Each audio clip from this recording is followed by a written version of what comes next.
Наскільки важливим є проєкт розвитку кримськотатарської мови від Міністерства з реінтеграції окупованих територій? Я вважаю, що вивчення етнічних мов також не менш важливо, ніж вивчення української мови.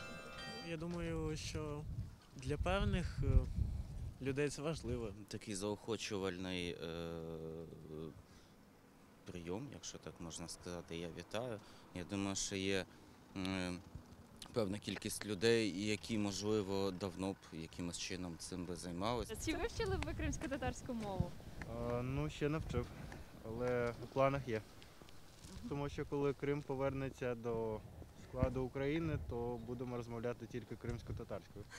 Мабуть, цікавіше другу якусь іноземну. Мені цікаво вчити ті мови, які мені можуть пригодитися, так скажімо, в ближайшому майбутньому. Мій тато татарин, але він не кримський, а башкирський.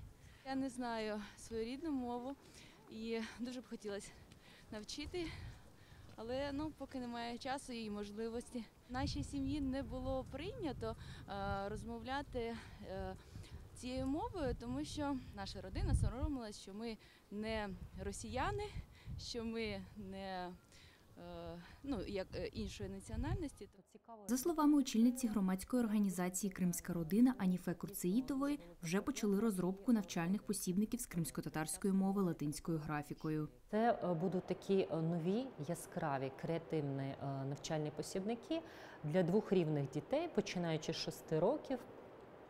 І до кожного такого посібника буде робочий цікавий зошит, тобто теж такий яскравий, з новими методиками. Вони будуть не тільки для дітей нашого центру, ми обов'язково будемо передавати і в інші дитячі центри. Стосовно Криму, там взагалі, поки Крим буде окупований, там взагалі перехід на латиницю неможливий. Але ми бачимо, що багато там людей і так само вчителів намагаються все ж таки працювати на латиниці.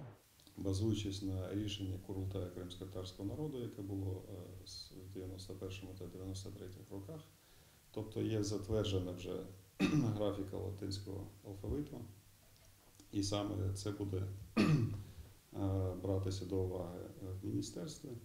По-перше, це буде єднати кримських татар з дуже великою діаспорою, яка проживає в інших країнах. Багато з кримських татар, особливо старше покоління, вони не читають латиницею. Нам буде важко переходити на латиницю, але сподіваюся, що це не займе багато часу. Для нас, кримських татар, в тій катастрофічній ситуації з мовою, для нас стан української мови здається таким, якого ми не скоро досягнемо. Анастасія Рашко, Максим Терещенко. Новини на Суспільному. Крим.